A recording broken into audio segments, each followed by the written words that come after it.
The sweat dripped down my forehead as I hammered the last nail into the weathered wooden fence. The summer sun beating down on the quiet suburban neighborhood in upstate New York. My best friend Jake's dad, Mr. Harlan, call me Tom, he'd insisted, watched from a few feet away, his broad shoulders casting a shadow that somehow made the heat more intense. But when he stepped closer, his hand brushing mine as he handed me a cold beer, his eyes lingered just a second too long, and I felt a spark that had nothing to do with the tools. I was 22, fresh out of college, crashing at Jake's place while figuring out my next move. Jake and I had been inseparable since high school, bonding over video games and late-night talks about life. His family was like my second home. His mom baked the best apple pies, and Tom was the strong, silent type who coached Little League and fixed everything around the house. But lately, things felt off. Jake's parents were going through a rough patch. Whispers of divorce floated around family dinners. I tried to stay out of it, but when Tom called me that morning asking for help with the fence, Jake was out of town for a job interview. I couldn't say no. As we worked side by side, the conversation started light. "You know, Ethan," Tom said, wiping his brow, "you're good with your hands, better than Jake ever was." I laughed it off, but there was something in his tone, a vulnerability I hadn't heard before. He was 45, ruggedly handsome with salt and pepper hair and laugh lines that spoke of a life well lived but maybe not fully. His marriage to Mrs. Harlan, Linda, had been high school sweethearts, the classic American dream. 2 kids, a dog, the white picket fence we were literally repairing. But as the afternoon wore on, Tom opened up. "Linda and I, we're not the same people anymore," he confessed, staring at the horizon. "I've been hiding parts of myself for years." My heart raced. I come out to Jake in college. He was cool about it, supportive even. But Tom? I never pegged him as anything but straight arrow straight. Yet here he was, his voice cracking as he admitted doubts about his sexuality. How he'd suppressed feelings since his youth to fit the mold of the perfect family man. "Seeing you around the house," he said softly, "it's like looking at what I could have been. Free." I froze, hammer mid-swing. Was this happening? The air thickened with unspoken tension, a mix of fear and excitement. I wanted to run, but my feet stayed planted. By evening, the fence was done, but our conversation wasn't. We sat on the porch, beers in hand, the sunset painting the sky orange. Tom talked about his regrets. Marrying young, the pressure from his conservative parents, the church community that expected perfection. "I love my kids," he said, "but I've never felt truly alive." I shared my own stories. The bullying in school, the relief of coming out, the loneliness of small-town dating. For the first time, I saw Tom not as Jake's dad, but as a man trapped in his own life. When he leaned in, his hand on my knee, I didn't pull away. It was just a touch, innocent yet charged, but it ignited something forbidden. That night, I couldn't sleep. Jake texted me about his interview, oblivious. Guilt gnawed at me. What if this ruined everything? But the next day, Tom asked me to stay for dinner, just the 2 of us since Linda was visiting her sister. Over steak and potatoes, the barriers crumbled. He admitted he'd felt attracted to men before but buried it deep. "You're the first person I've said this to," he whispered. I felt honored, terrified. Society's judgments loomed. Age gap, family ties, the scandal in our tight-knit community. What would Jake think? His hero dad, suddenly human and flawed. As days turned to weeks, our secret meetings grew. We'd fix things around the house. Really excuses to talk, to connect. Tom's laughter became freer, his eyes brighter. But conflict brewed. Linda sensed something. Arguments escalated. One night, she confronted him. "Who's the other woman?" The irony stung. Tom didn't deny an affair but couldn't confess the truth. I urged him to be honest, but fear held him back. "I could lose everything," he said. And me? I was falling hard. His touch, his stories, they filled a void I didn't know I had. Then came the first real clash. Jake returned home, excited about his new job. We hung out like old times, but I avoided Tom. At a family barbecue, tensions boiled. Tom and I stole glances. Jake noticed my distraction. "You okay, man?" he asked. I nodded, but inside, turmoil raged. That evening, Tom pulled me aside in the garage. "I can't do this anymore," he said, tears in his eyes. "It's tearing me apart." But as he turned to leave, I grabbed his arm. "Don't walk away from who you are." Our embrace was brief, but it sealed our fate. The fallout began subtly. Whispers in the neighborhood. Mrs. Harlan looking strained. Tom working late. I tried to distance myself, focusing on job applications, but Tom's texts pulled me back. "Need to talk." We'd meet at a diner outside town, sharing coffee and confessions. He spoke of therapy sessions he'd started in secret, grappling with his identity. "For 20 years I played the role," he said. "Father, husband, provider. But who am I really?" I empathized. My own coming out had been rocky, disowned by extended family. Yet our bond deepened, laced with stolen moments of tenderness. A hand hold under the table, a knowing smile. Society's pressures mounted. Our town was conservative, church steeples dotting the skyline, pride flags rare. Friends of Tom's from the Rotary Club joked about those liberals in the city, unaware of the man beside them. One evening, over beers with Jake, he casually mentioned, "Dad's been acting weird. Mom thinks he's having a midlife crisis." I feigned ignorance, but guilt twisted like a knife. Was I the crisis? The age difference, 23 years, fueled my doubts. What future could we have? Scandal would erupt if word got out. Then, the first major conflict hit. Linda found Tom's browser history, support groups for late-blooming gay men. The house exploded in shouts. "How could you?" she cried. Tom, cornered, admitted partial truth. "I'm questioning everything." She stormed out, staying with her sister. Jake called me devastated. "Family's falling apart, Ethan. Dad's lost it." I comforted him, hiding my role. Inside, I wrestled. Was our connection worth this pain? Tom called later, broken. I told her about us, sort of, not your name, but that there's someone. Panic surged. "You what?" The revelation rippled outward. Jake confronted Tom. "Is there another woman?" Tom hesitated, then said, "It's not a woman." The silence was deafening. Jake's face paled. He stormed out, calling me. "Dad's gay? Or bi? What the hell?" I played shocked, but cracks formed. "How long has this been going on?" Jake demanded. I lied. I had no idea, but suspicion grew. At a tense family meeting, Linda demanded counseling. Tom agreed, but his eyes met mine across the room. Jake had invited me for support. The air crackled with unspoken accusations. As summer faded into fall, our relationship evolved in shadows. We'd drive to nearby cities, holding hands in anonymity. Tom explored his identity, attending a discreet LGBTQ support group. "I feel alive," he said. "But at what cost?" I encouraged him, but internal conflicts raged. My friends noticed my distraction. One asked if I was seeing someone older. "Age is just a number," I defended, but doubts lingered. Society's gaze weighed heavy. Stares from strangers, whispers about that kind of relationship. A turning point came at Thanksgiving.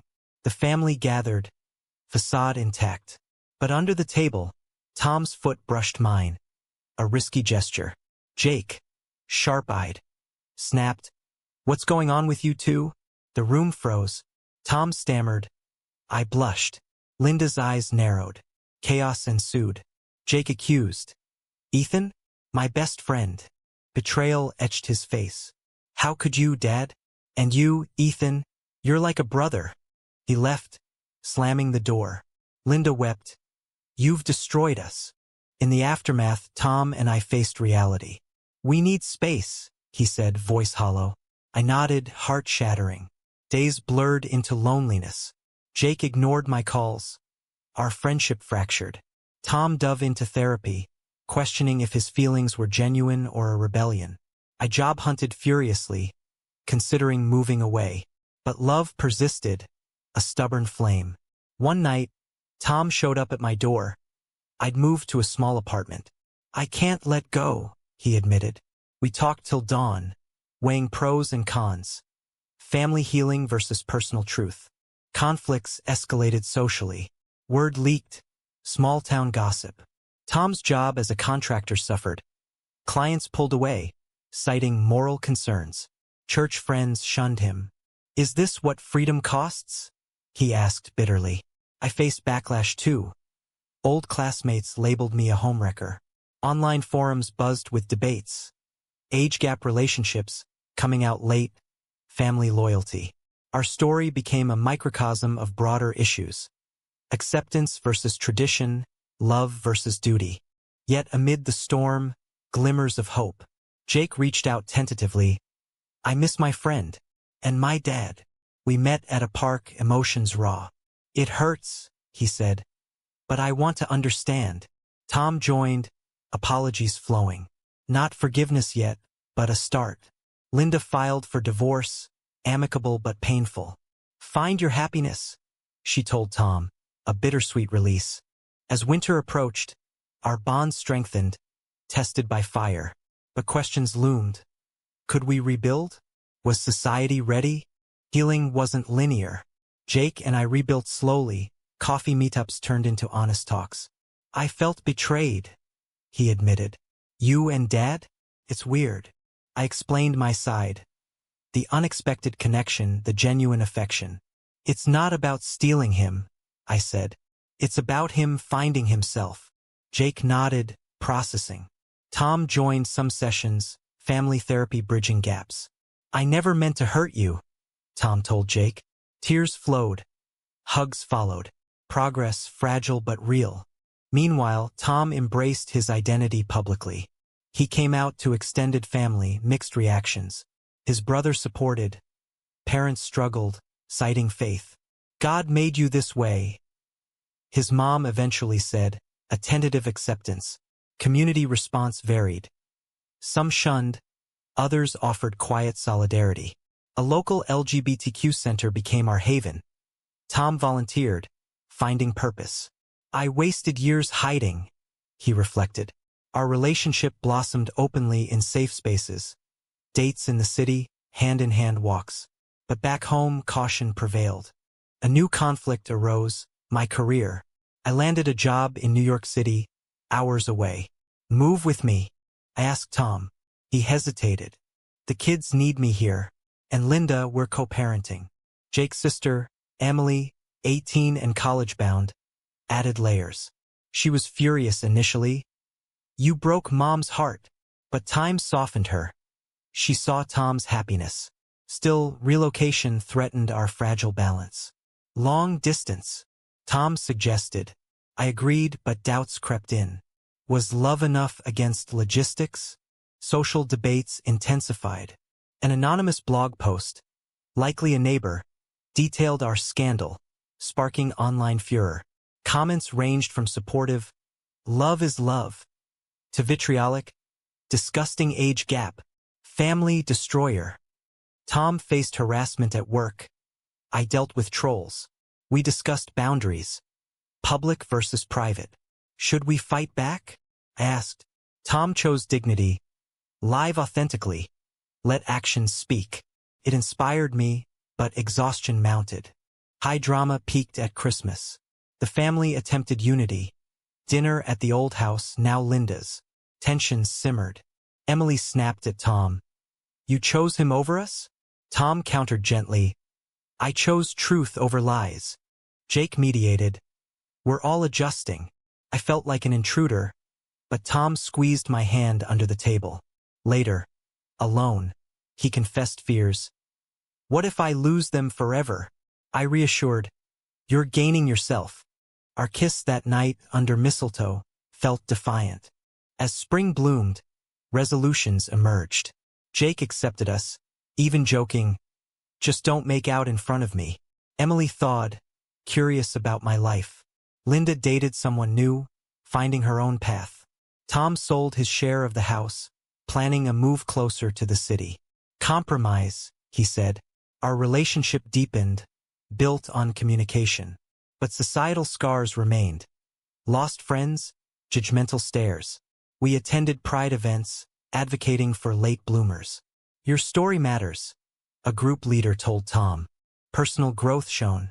I advanced in my job, graphic design suiting my creative side. Tom started a blog anonymously, sharing experiences. Feedback poured in, others in similar situations found solace. You're not alone, he wrote. Healed him, us. Yet, ethical dilemmas persisted. Was pursuing this right, knowing the initial pain? Debates with friends highlighted divides. Some saw it as selfish, others as brave. One evening, over wine, Tom proposed a future. Marry me someday? I laughed, touched. When we're ready. But readiness questioned everything, family mending, societal shifts. Jake's wedding announcement added joy. He asked me to be best man.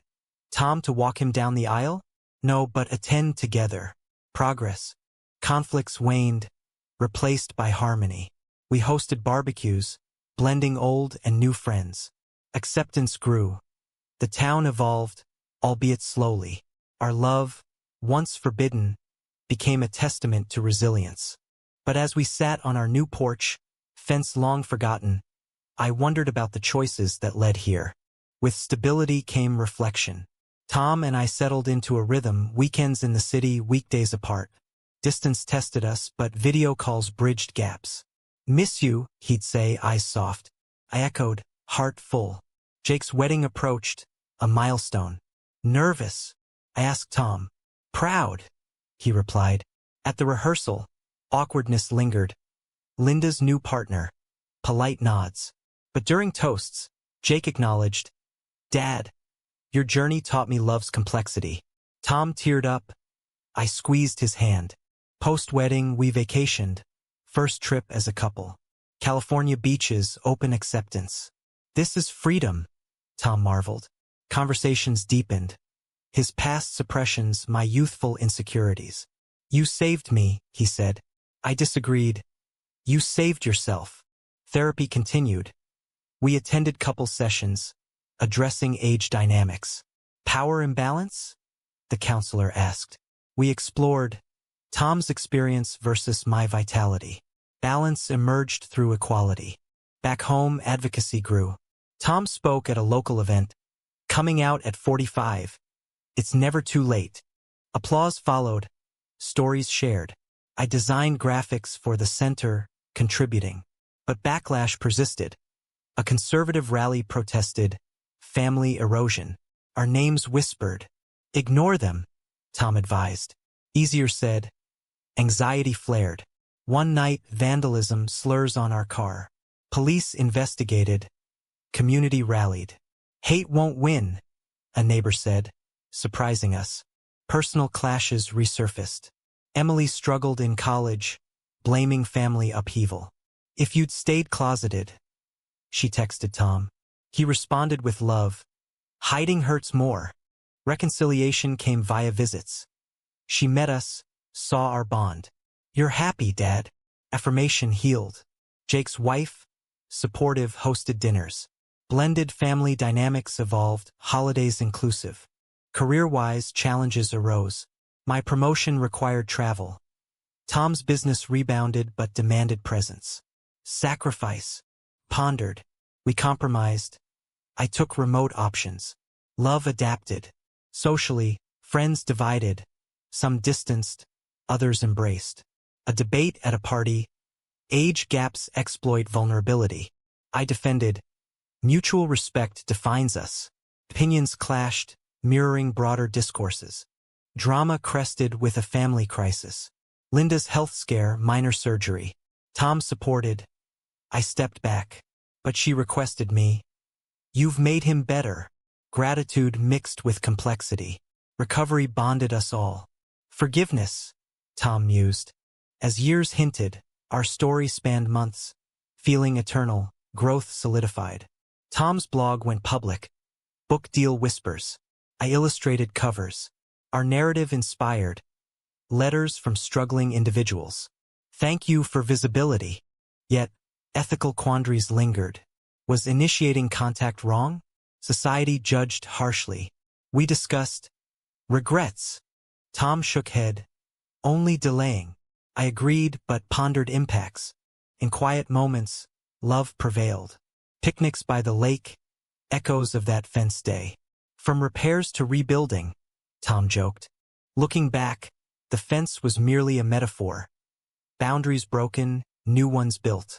Tom and I navigated storms, emerging stronger. Jake's family expanded. We babysat, uncles in title. Emily graduated, proud. Linda remarried, at peace. Our wedding, small, intimate, celebrated triumphs.